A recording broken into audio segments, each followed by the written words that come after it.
Brett McKay here, and welcome to another edition of the Art of Manliness podcast. On D-Day, June 6th, 1944, 160,000 troops participated in the invasion of Normandy.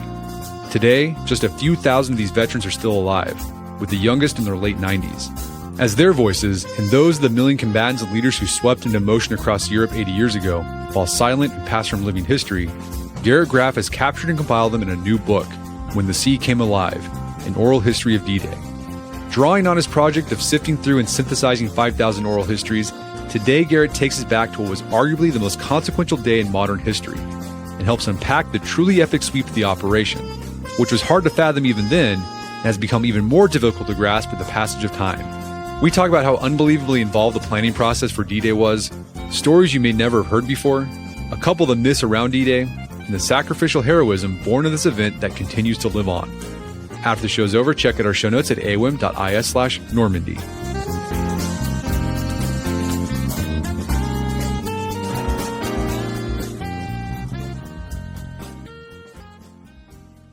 Garrett Graff, welcome to the show.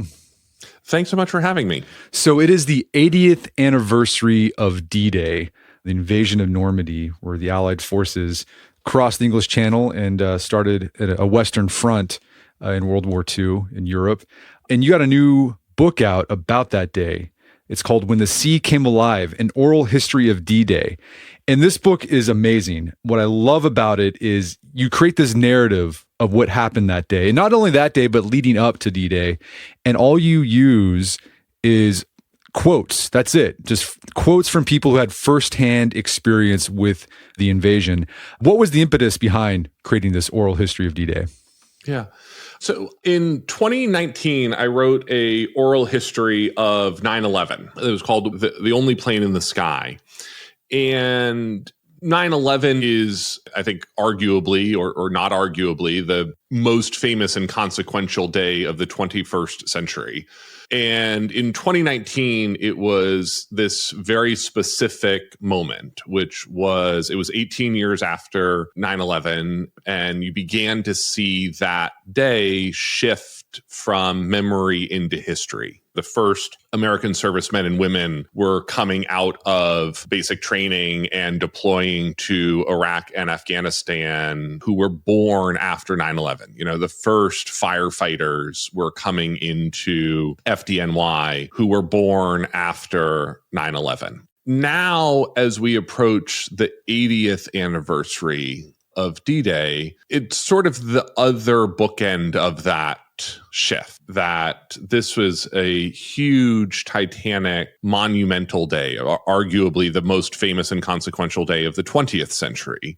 There were 1 million combatants that day in motion across Europe. And 80 years on, that number has dwindled to perhaps a few thousand. And we are seeing this day shift entirely from memory into history. And so what I wanted to do with this book was to take this moment when we have effectively every first person story that we will ever have of D-Day, of what that day was like, of what the people who participated in that day experienced and lived, and to try to tell really the most comprehensive version of that day that I could in the first person. There's a unique power, I think, that comes with oral history where, you know, I think, and I've written plenty of narrative history as well, but I think often in narrative history and when you're writing about an event like 9/11 or like D-Day, you write about it historically in a more organized and logical and neater way than anyone that day actually lived or experienced. And oral history helps, I think, put you back in that moment, knowing only what the participants knew at that time. And so, you know, you have these letters and these quotes and these reflections from people aboard the ships crossing the channel on the night of June 5th. They don't know that they're about to have this incredible, heroic, courageous day ahead of them. They, in fact, feel quite the opposite, which is they don't feel particularly heroic or courageous about that which they are about to embark upon, because for them, it's unknown and it's terrifying. What was the process of putting this book together? Because it is 500 pages long. And as I said, there's very little, you provide every now and then some like historical context, give people some understanding what's going on, what they're about to read. How did you piece together all this material? Like, where did you go for the material? And then what was the process of creating the story? Yeah. So it's a mix of archival oral histories. There are some incredible projects and archives that have pulled together first-person memories and oral histories of veterans at the National World War II Museum in New Orleans, at the Imperial War Museum in London, the American Veterans Project at the Library of Congress, as well as lots and lots of memoirs and letters from the battlefield, newspaper interviews, magazine pieces, official reports, et cetera, et cetera. And I think I ended up amassing about 5,000 oral histories in pulling this together. The first draft of this book, believe it or not, was about 1.2 million words. That's 3,000 or 4,000 pages. And then it was just a lot of whittling and carving and shaping to get it down to the story that's included here, which ultimately features about 700 voices. I think the final number is 692 different participants. Some names FDR and Churchill and Eisenhower and Bernard Montgomery, and a lot of names that you don't.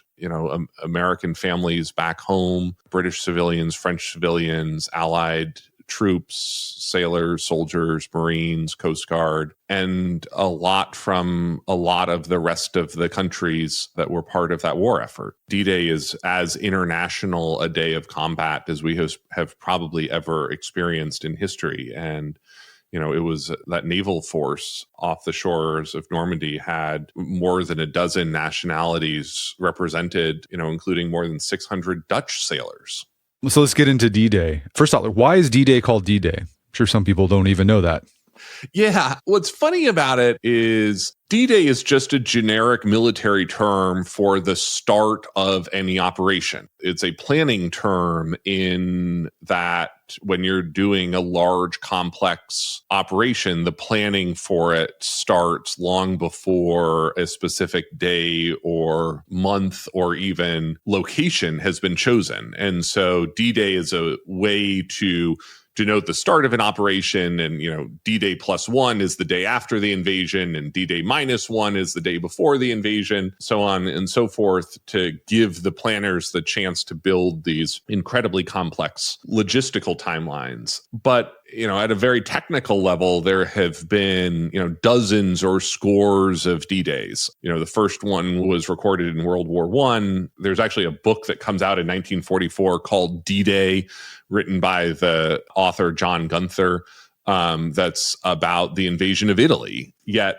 here we are 80 years later. If you walk up to anyone on the street and say D-Day, there is only one D-Day that we remember in history, and that's June 6th, 1944.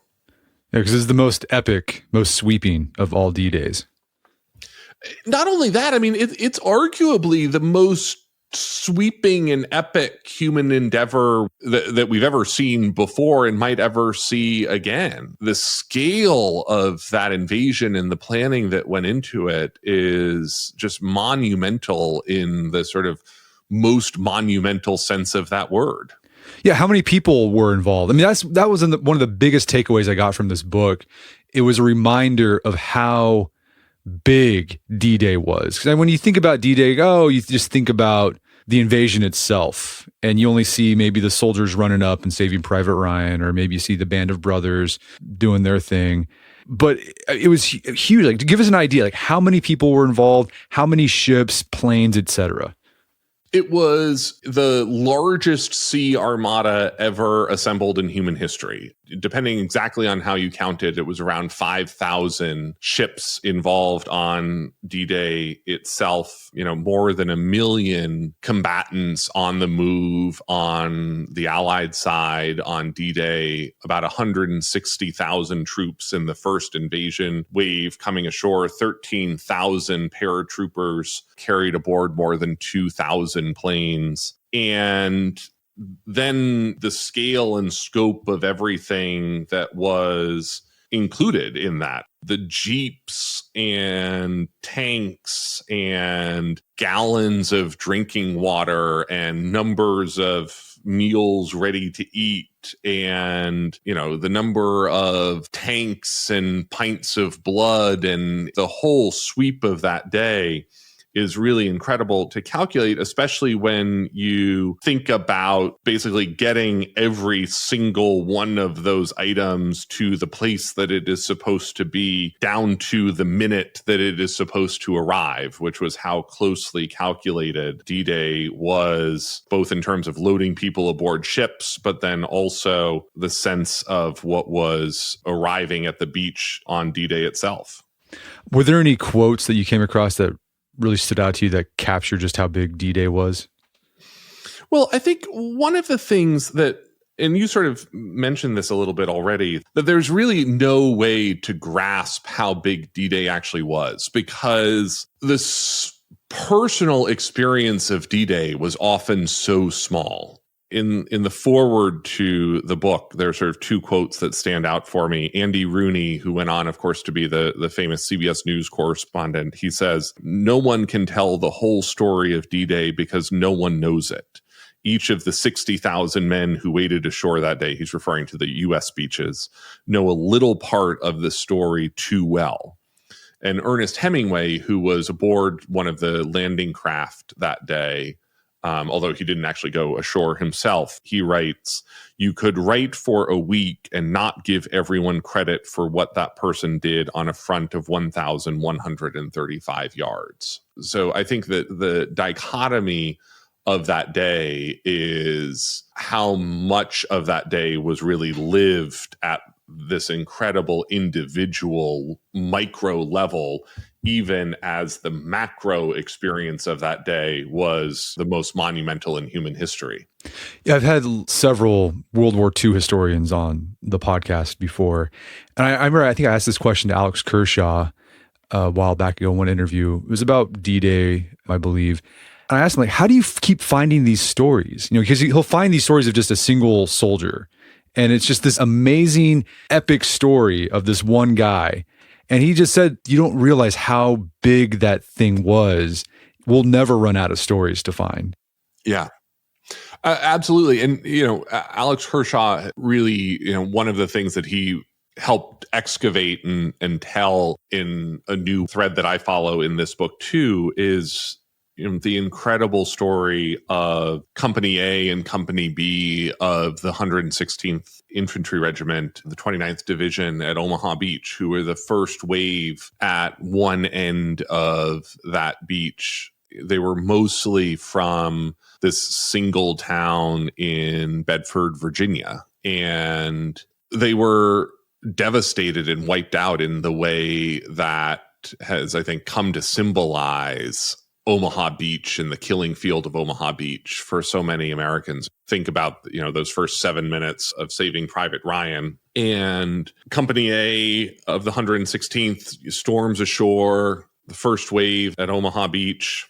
They leave the ship that morning with 230 members of their company, and just 18 will make it to the end of June 6th unscathed. And for my purposes, that was actually a very hard portion of the book to tell, because there just weren't enough people who survived the first wave ashore at Omaha Beach in order to tell about it later. And I struggled to pull together those couple of chapters at the start of the Omaha Beach section. But when I talk about doing oral history, my goal in reading and assessing and looking at the first person stories of an event like 9/11 or an event like D-Day is you try to focus on what I call the ordinary and the extraordinary. And what I mean by that is you want to sort of figure out what the ordinary experiences are. What is sort of the baseline experience that most people have on 9/11 or D-Day, so that you can include those and capture what the basic experience of that day was like. On 9/11, it's, what's the ordinary experience of someone evacuating down the stairwells of the Twin Towers after the attack? What's the ordinary experience of a firefighter responding to 9/11? And then you want the extraordinary. You want those incredible outlier stories that push people to the limit of human experience and capability. And what just stands out so much about writing about D-Day is how extraordinary the ordinary actually was. As you sort of imply in your question, you end up just reading, one version after another, these people that you have never heard of who that day do things that would, in any other circumstance, stand as one of the most heroic things a human being could ever do. And yet that day is not even the most interesting story on that stretch of 1,135 yards of beach. So you break the book up into several sections. First section is about the preparation for D-Day. And this began an entire year before it actually happened in 1943. And I really enjoyed this section because as I was reading that, I was incredibly impressed with how thorough everyone was who was preparing this thing, how well thought out it was, the logistics of figuring out how to move so many people, how to make sure you have enough ships, how to coordinate everything. I was thinking, I don't know if we could ever do something like that again, because everything, you even go to a fast food restaurant and things just don't work. But they're somehow able to plan this great undertaking. Who were the main planners that you highlight in this section? Yeah, this actually to me was one of the more surprising efforts of writing and researching this book. Was I started this book expecting, I'll have a couple of chapters about the lead up and the planning and then get right into D-Day itself. Yet so much of the story of D-Day actually turns out to be the work that went into preparing for D-Day. And in many ways, as terrible and high the cost was in human lives on D-Day itself, it was far lower than planners had anticipated or feared, in part due to how good and thorough and specific and advanced the planning was in those months and years ahead of time. And so about the first third of the book really ends up being both the planning and the training for D-Day itself. And there's this wonderful figure, Lieutenant General Frederick Morgan, British general, who ends up the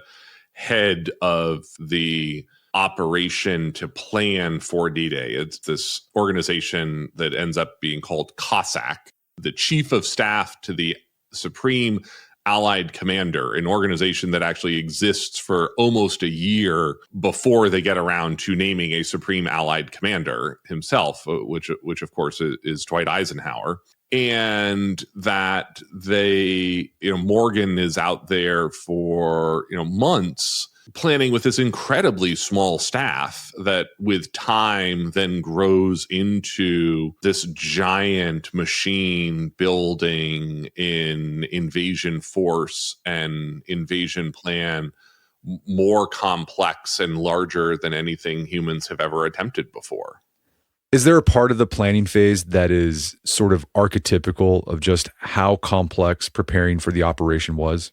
Well, what I think is sort of funny about it is like you realize sort of how much of the planning ends up taking place in these, video game terms you would call side quests. The sheer scale of projects that make up the individual components of D-Day. One of the challenges that the Allied planners are wrestling with is how to bring ashore after the invasion all of the supplies and follow-on reinforcements that they're going to need to bring. One of the most basic parts of a invasion is, you need to have ports and harbors to bring the follow-on supplies by. But where the Allies choose to invade doesn't have any natural harbors and ports. And so they end up building these things called mulberries, which are basically portable concrete harbors that they're going to float across the channel with tugboats and tow and then sink off the Normandy coast to basically bring their own harbor with them. Again, this is just, the equivalent of like one of the many side quests that people are working on leading up to D-Day. And those mulberries end up being 2 million tons of steel and concrete, more than 200 caissons constructed by tens of thousands of workers across the British Isles. Some of them as big as 5-story buildings. And then they also bring 70 old Navy ships that they are going to sink off the coast of these harbors to build artificial breakwaters. And this one operation alone is so big that it requires every tugboat in the British Isles, and as well as a whole bunch brought over from the United States itself, just for this one tiny piece of this giant operation. Yeah, Brigadier Walter, he said this about the mulberries. It was probably the greatest wartime engineering feat of all time. Of all time. Of all time, yes. Yeah. And then Winston Churchill talked about it. He says the whole project, talking about the mulberries, was majestic. Churchill calls D-Day, the whole preparation, majestic. He likes to use that word a lot. He does. And he really gets... You can sort of see, he's a Navy guy himself. He's led Britain through this incredibly dark period that I try to tell in the first chapter of the book as World War II opens and begins, and the British and Allied forces are thrown out of Europe at Dunkirk. You see how excited he gets by the planning of Operation Overlord, a codename he actually selects and improves himself. That was interesting. You talk about, there's a quote from someone saying how he took a very personal interest in code names. Yes, he evidently loves code names and ends up, talking about them at great length and choosing them and changing them to sort of reflect his own beliefs in these operations. But one of my sort of favorite scenes or anecdotes in the book is right up at the end of the run up to the invasion as they're getting ready. Winston Churchill asks for permission to accompany the landing aboard one of the British Navy vessels. And Eisenhower basically says, Winston, I don't think that's a very good idea. Then Churchill is like, well, if I just enlist as a Navy aide aboard one of the ships, you can't do anything about it. And so he makes this plan to accompany the landing as just sort of a run-of-the-mill Navy aide aboard one of the British warships. And Eisenhower is pulling his hair out over this because he doesn't want to risk the prime minister in first wave of the D-Day landing.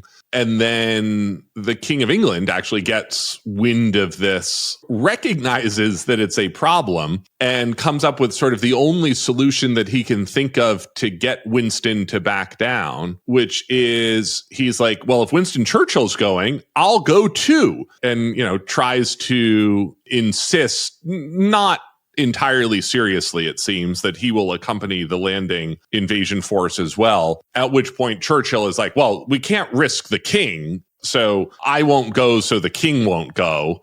And, Eisenhower sort of ends up getting a good laugh over the whole thing and how astutely the king maneuvered Winston Churchill out of the invasion force. We're going to take a quick break for a word from our sponsors.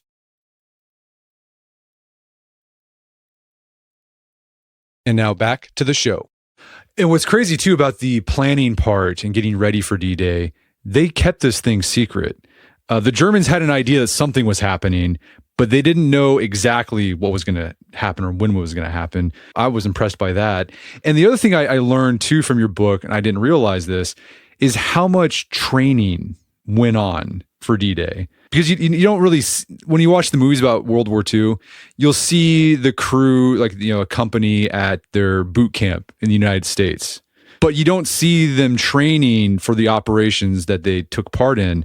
What was the training like in preparation for D-Day? Yeah, this again was part of what was so fascinating to me, was understanding that actually more Allied troops were killed in the training for D-Day than on D-Day itself. That the Allies spend really the better part of a year ahead of D-Day running mock invasions of the British countryside, that they actually evacuate an entire seaside British county of civilians in order to set up a training facility that looks like the beaches that the troops will storm in Normandy.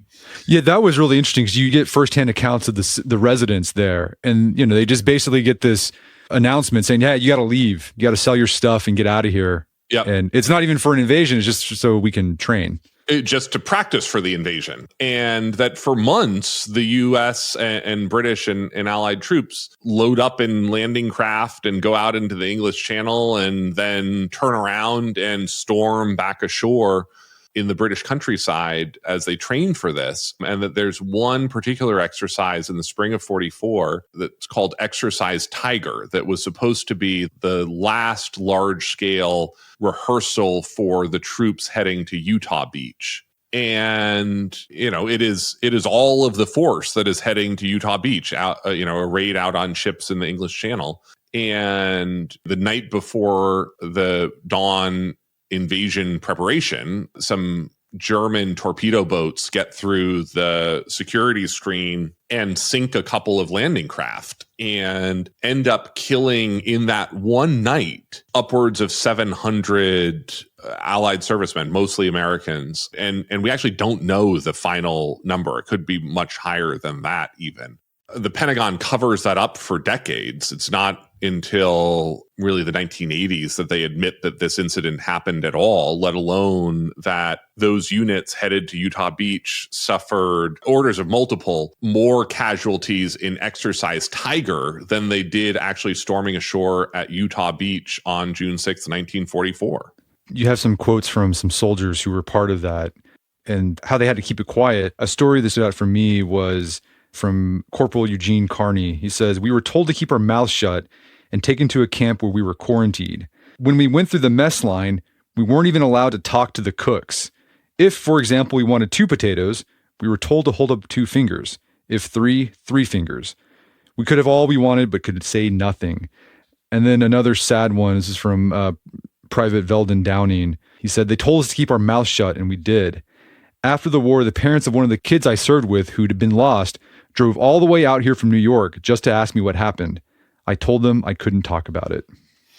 Yeah, and it was, it was this incredible secret for years and years and years. Secret in that moment, both because of the concerns about what it would do to undermine public confidence in the invasion, but also what it would do to the morale of the servicemen heading to the invasion itself in a couple of weeks. And one of the things that is really incredible to realize coming out of Exercise Tiger is the thing that had dogged Eisenhower and Morgan and all of the planners through that entire spring had been there just weren't enough landing craft. There just weren't enough landing ships. And they'd end up delaying the whole operation from May until June in order to get literally 1 more month's worth of landing craft production in the United States over to Europe. And then in Exercise Tiger, they lose a couple more landing craft, and that is the last reserve that the entire Allied military has of landing craft. And they are down to the point where had they lost 1 or 2 more landing craft, it's possible that they would have ended up having to scale back the D-Day invasion. And not only were soldiers getting very specific training, you talk about how the bombers were also getting trained. There was a ton of reconnaissance done in preparation for D-Day, and they had film. And so these bomber crews, they were watching this film over and over again of what their flight into Normandy would look like. And they knew exactly where the pillboxes were, where they needed to drop their bombs. So they knew exactly where they needed to go. And I mean, that's something else that impressed me was the level of reconnaissance that happened during this planning process. Yeah, I mean, down to the point where they had such thorough reconnaissance that, if you were the coxswain of a landing craft, you got a photo of what your tiny stretch of beach should look like, 1,000 yards off the beach when you are coming into shore. It was like incredibly detailed and advanced reconnaissance given the comparatively primitive photographic capabilities and technologies of that era. So, okay, at this point, we're a couple months away. We're in the spring of 44. They still hadn't decided the exact date. They knew it was going to be late May, June, based on, where the moon was going to be, tides, things like that. But they couldn't pinpoint the exact date because they need to look at the weather. And we'll talk about the weather here in a bit. So you had, I think it was like 2 million people in England training, just getting ready for this invasion, not knowing when it was going to happen. And so morale becomes an issue. This always becomes an issue in the military when you have a bunch of guys not doing anything, kind of milling about. And so you talk about, what Montgomery did, what Eisenhower did to boost morale. But you also recount this really harrowing story. It just made me I felt sad after I read it, of this chaplain who was basically went to go give a pump up speech to the guys. And it was basically the biggest downer. He was just like, yeah, it's going to be tough. A lot of people are going to die. And then everyone was just feeling down and despondent. So this other guy had to come in and give a better speech. And the correspondent from Reuters talked about it because he saw this chaplain give this really Debbie Downer speech. He says, I went to the mess for lunch feeling very uncomfortable. As I was walking back to the tent, I was a few paces away when I heard a rifle crack. I saw the canvas move, went in, and there was the Padre, talking about the chaplain. He'd shot himself. Yeah, it was one of the British units, one of the commando units, sort of got this terrible, as you said, Debbie Downer speech from this Padre. And Lord Lovat, who's the very colorful commander of the British commandos, ends up basically pushing the guy off stage and jumping up to, recharge up his men, worried that they're going to have this crisis of confidence in themselves in those final hours. And he ends up basically saying to the Padre, hey, you're off the invasion. You can't come with us anymore. And the chaplain goes back to his tent and kills himself. And he's so despondent about the damage that he's caused to the potential damage that he's caused to the invasion. They end up listing him formally as a battle casualty, even though he dies in camp before they leave. Okay, so you have a section about the weather forecast. That played a big role. Originally, I think D-Day was supposed to be the 5th of June. Exactly. Yep. Yeah, and the weather was bad. And then Eisenhower, you just talk about the tension and the stress that Eisenhower had to go through to make this decision because it was on him. He was the only one who can make this decision. And you can tell that the burden was just so intense on him. But then he makes the go. And when he made that decision, everyone kind of lighted up. He says this, Dwight Eisenhower, there was a definite brightening of faces as, without further word, each went off to his respective post of duty to flash out to his command the messages that would set the whole host in motion. And then Churchill said the die was irrevocably cast. The invasion would be launched June 6th. So it started early in the morning, right after midnight, with the paratroopers going in behind enemy lines. What was their mission, those initial paratroopers? Yeah, the weather forecast turns this whole thing and almost upends the entire invasion. There are only 3 days in the start of June when the tides, the moon, all of the weather conditions that they need overlap. And if they don't go then, they will need to delay at least 2 weeks, if not a month. the challenge is when you have an operation as big as D-Day, everyone is on board the ships and entire convoys have already put to sea even before they're sure when exactly the D-Day invasion will be launched. And so Eisenhower is sitting there on June 3rd, June 4th, looking at these weather reports, knowing that D-Day is already in motion. There are 1 million people loading aboard the ships even that weekend.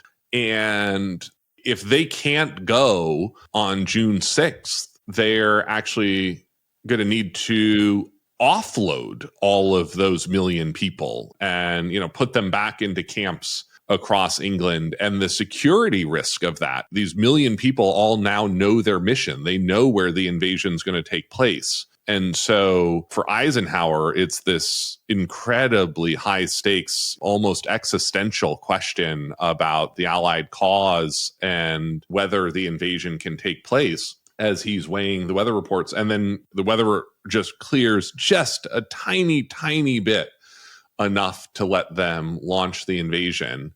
And it begins, as you said, that night with the paratroopers, the American paratroopers who are dropped behind the far western flank of Utah Beach, the 82nd Airborne, 101st Airborne, 13,000 of those paratroopers dropping into secure the western flank and the approaches behind Utah Beach to make sure that the troops can actually get off Utah Beach once they get there. And then the British 6th Airborne is dropped along the eastern flank behind what we now call Sword Beach to secure the beach exits there and to seize the river crossings that would stop the German reinforcements from racing up behind the British and Canadian beaches. Again, these extraordinary stories that on any other day would be some of the wildest versions of military heroism recorded. In the 6th Airborne, they drop 3 gliders of troops into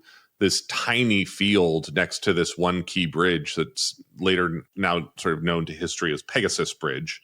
They drop into this tiny field. I've stood there and you look at where these 3 gliders have all crashed just a couple of yards apart, and it's impossible to imagine doing this in the dark, landing as close to the bridge as they did. And they storm out and seize Pegasus Bridge before the Germans have a chance to counterattack or destroy the bridge, and then basically sort of set up to wait there till midday or early afternoon on the 6th when reinforcements will finally reach them from Sword Beach. So you have a section about the naval part of this. They codenamed that Neptune. This is the naval component of D-Day. And again, epic, majestic. And you have some great quotes from the Germans who were, on the shores of Normandy and looking out into the ocean and just seeing just that giant armada. You have this one quote from a guy named Carl Wegener. This really stood out to me. He said, "Violently, my arm was shaken by Willie. I sat straight up and looked at him. His face was pale. I asked him what was wrong. He just pointed toward the sea. I looked out and saw ships as far as one could see. I'm not ashamed to say that I was never so scared in my life, but the sight was so impressive that no one could help but stare in amazement." Yeah, it was just like, I couldn't imagine, again, like we look in the past, like we know what happened, but can you imagine if you're some young, 19-year-old German kid and you look out into the sea and it's just thousands and thousands of these black dots that they're going to start pounding you with artillery.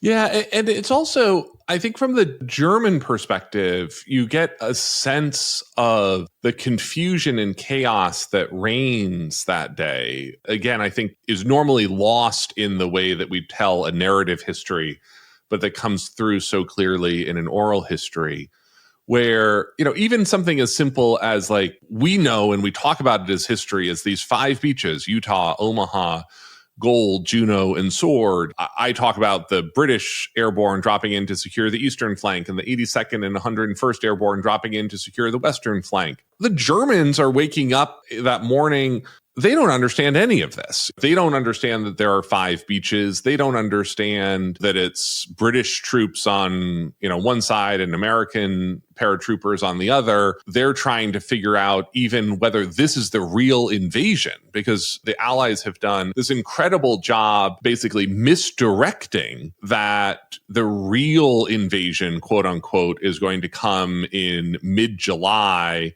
in Calais, which is the place where the Germans sort of most expect the invasion. It's the shortest part across the English Channel. It seems like it would be the easiest place to launch an invasion. And instead, they launch this invasion across the English Channel, where it's 100 miles wide. It is just this utter and complete shock to the Germans, who spend the entire day trying to understand what they're actually working on.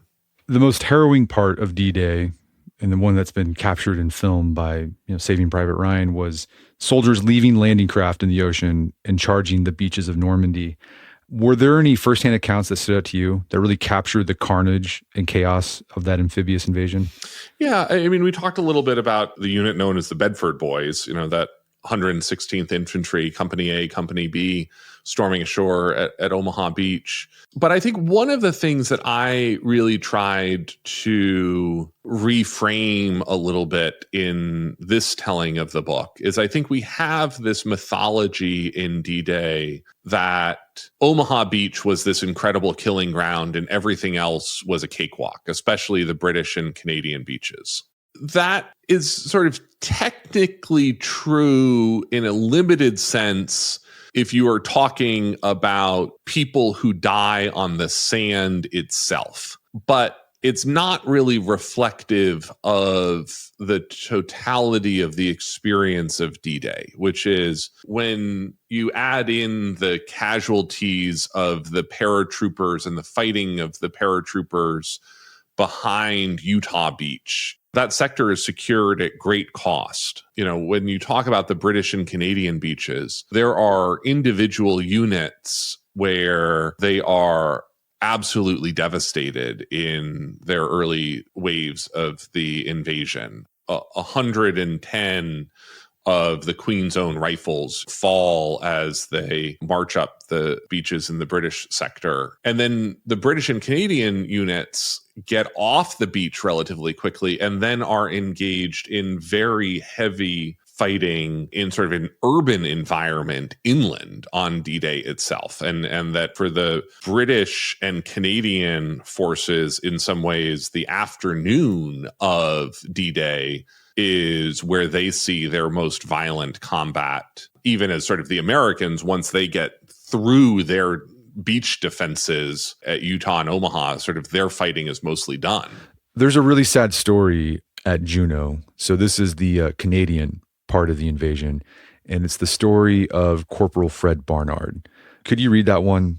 I thought it was really poignant. Yeah. This is Corporal Fred Barnard, Company B, Queen's Own Rifles, 8th Infantry Brigade, 3rd Canadian Division. My brother Don was on the boat with me. You could claim your brother to your regiment, get them to transfer him to your regiment. And I claimed him in 1944. And as we were going down the ramp, I yelled to my brother, Don, give him hell.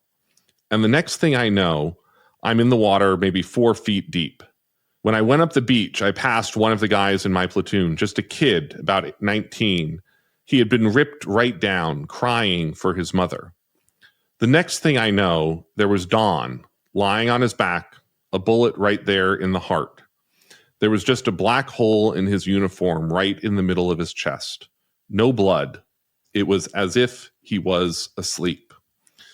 I'm not surprised, I guess, that quote stood out to you, but that really stuck with me when I was reading that. I'm grateful there was a Canadian journalist named Ted Barris who went out and did the one definitive book on Juneau and gathered up a lot of those memories and interviewed a lot of those veterans when they were still around. And Ted very nicely shared his research and interview transcripts with me for this book. And I thought about that moment so much. Like, what must it have been like to go through the rest of your life knowing that you had done this thing that you sort of thought was great. Like you had gotten your brother to serve in the same unit as you did and gotten him into the same landing craft that you did on D-Day. And then for him to die, I don't know what Fred Barnard ever felt about that, but you could just imagine the guilt or the second guessing or the responsibility that you would feel for a moment like that. Yeah, and it also just shows like how random stuff was. There's so many accounts where, a guy would say like, I just ducked and the bullet whizzed by, then hit the guy behind me. And these guys that you could tell they felt so helpless in a lot of cases. Of course, there were moments of gallantry and bravery. The Dick Winters types who went up and charged and did all that amazing stuff. But I just couldn't imagine what it would have been like. One minute you're talking to your buddy, and the next minute his head's blown off, and you have to keep going. You see in so many of the stories that day the randomness of luck and chance, and as you said, that some of D-Day was skill and some of it was courage and bravery and heroism, and a lot of it was just random fate and dumb luck and chance of who was on what patch of sand or in which hedgerow at which moment when a shell landed or a bullet went by.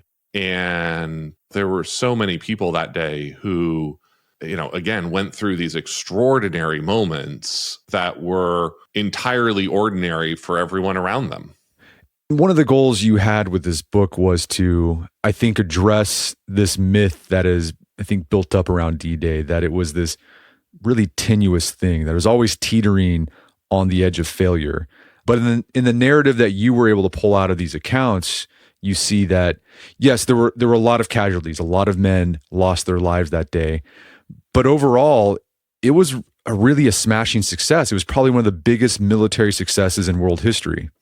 Absolutely. And I think that is, to me, one of the things that really stands out is we have this sense that this was this incredible gamble. And at one level it is. But the truth of the matter is every Allied amphibious invasion in World War II succeeds. And the reason for that is precisely because of what a gamble an amphibious invasion actually is. And so for Operation Overlord, the Americans have invested so much. They have developed so many new technologies. They have developed so many new capabilities. They have trained so hard for so long. They've brought such scale and scope and size to this invasion that the Germans just don't really have much of a chance on D-Day. Anywhere the Allies choose to land on D-Day, they are going to punch through. The question is, can they stay ashore once they're there? And can they get to, can they get enough follow-on supplies and reinforcements ashore faster than the Germans can get reinforcements up from sort of inland in France and Germany? And the sort of tenuousness of the invasion actually is not D-Day itself. It's the days after, June 7th, June 10th, June 14th. And that when we talk about D-Day, D-Day is really just the start. It takes the Allies 77 days to complete the Normandy campaign and break out of the beachheads that they have built up and, begin the march for Paris and Germany. And that D-Day feels like, in so many ways, like the triumph. It is the day we storm ashore and pierce Fortress Europe. But for all of the troops who made it ashore that day and lived, some of their most poignant reflections are waking up the morning of June 7th and starting to fight all over again. Yeah, and I think one of the reasons why D-Day, yes, it was a pivotal moment in human history, but it was a moment where there was so much carnage, but also you see bravery, you see courage, you see compassion. of these soldiers trying to help each other out. And I'd like to end with this quote from Andy Rooney, if you don't mind. It's in the foreword. Can you read that? Andy Rooney, if you think the world is selfish and rotten, go to the cemetery at Colville-sur-Mer overlooking Omaha Beach and see what one group of men did for another on D-Day, June 6th, 1944. Well, Garrett, this has been a great conversation. Where can people go to learn more about the book? So you can get the book anywhere that you like purchasing books. The book is called When the Sea Came Alive. If you are a podcast listener, I would encourage you to pick up the audiobook, which is a incredible marvel and masterpiece itself. It's been read by dozens of actors, so every voice is different in the audiobook, and you get the full sense of the accents of the British and Canadian and French and Germans who fought that day. Well, Garrett Graff, thanks for your time. It's been a pleasure. Thanks so much for having me. My guest today is Garrett Graff. He's the author of the book When the Sea Came Alive, An Oral History of D-Day. It's available on Amazon.com and bookstores everywhere. You can find more information about his work at his website, garrettgraff.com. Also, check out our show notes at aom.is/Normandy, where you can find links to resources where we delve deeper into this topic.